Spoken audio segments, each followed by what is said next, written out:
Hello everyone, this is David, and today we'll be talking about Elgato's Stream Deck.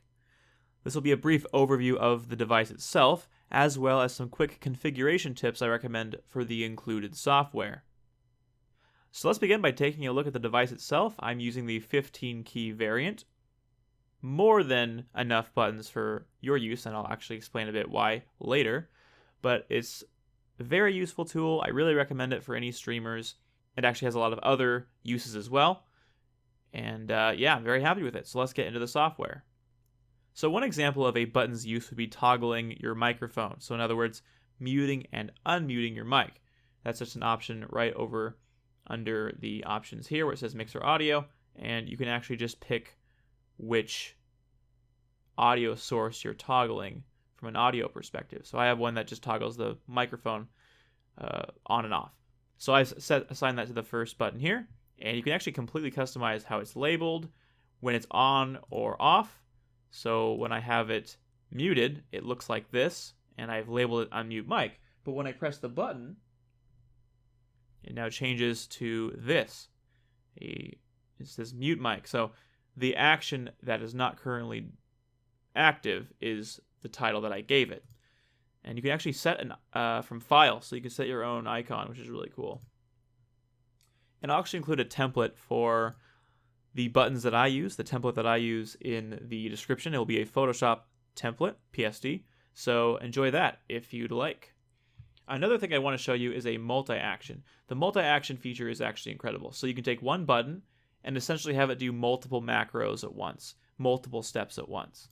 So if you open this up, you can see it's comprised of many different actions. So it plays this audio clip, it activates certain sources and different scenes, and then it actually posts a message in Twitch chat, has a bit of a delay, and then turns itself off.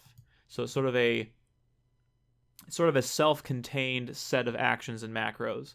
Really, really awesome. This basically means I press one button, a series of events occurs, and then they kind of disable themselves at the end, so it's ready for another go later on. This is another example of a monitor toggle. So if I press this button, it basically just toggles my monitor on and off when I stream. So I can quickly hide my screen if I need to, if I'm opening a browser tab and doing something, or whatever the case may be. So those are a few other examples. So this is a multi-action one, and these are both single actions. The other one I want to tell you about is the folders. So here you'll notice one option is to create a folder. And I've actually used a folder icon to make it easier to identify what it is. But a folder essentially opens you up to a whole other set of buttons, with the exception of one to go back up to the previous level. But what's so cool about this is, even though you only have 15 keys, this essentially means you can have unlimited, because you can just create more folders. And if that's not enough, you can actually create multiple profiles to switch between entirely different sets of keys. Really, really, really cool. So really, there's not really a limit to the number of actions you can do. So for my routine, I actually have a start section. So whenever I start my stream, I open this start area. These are all the things I need to open before I start my stream. These are like sound effects and playlists and things that maybe I want to queue up a playlist or something before I go live. And I might want to open Nightbot or Streamlabs or whatever it is, my Twitch dashboard, and they're all right here. So if I tap this key, it opens the Twitch dashboard. If I tap this, it opens the timer that I use, the countdown timer. You can see it's pulling from this snaz program here. And then this quick start button is actually a set of multi-actions, wherein it activates an intro sequence, it mutes my microphone, and then it displays the proper scene and plays a little jingle. So that's what that does. And then when I'm finally ready to start, I actually use this multi-action, which hides the initial scenes, does a countdown, plays a little sequence, and then goes to my main scene.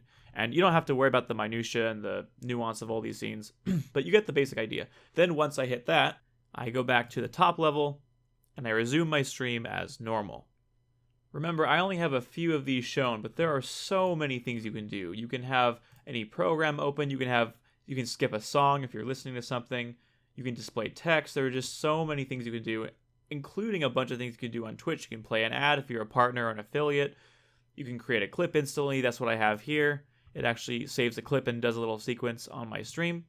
But remember, you can customize what options you have. Maybe you don't use Streamlabs OBS and you use OBS Studio or use Xsplit or something. And there's also options for YouTube and so many other things. So feel free to customize what you have here and do a lot of thorough testing. And I think you'll find the Stream Deck is a very useful tool for you as a streamer. Thank you so much for watching. If you got value out of this video, I'd appreciate a like. And if you haven't already, a subscribe. And leave a comment if you have something to say. I'll see you guys next time.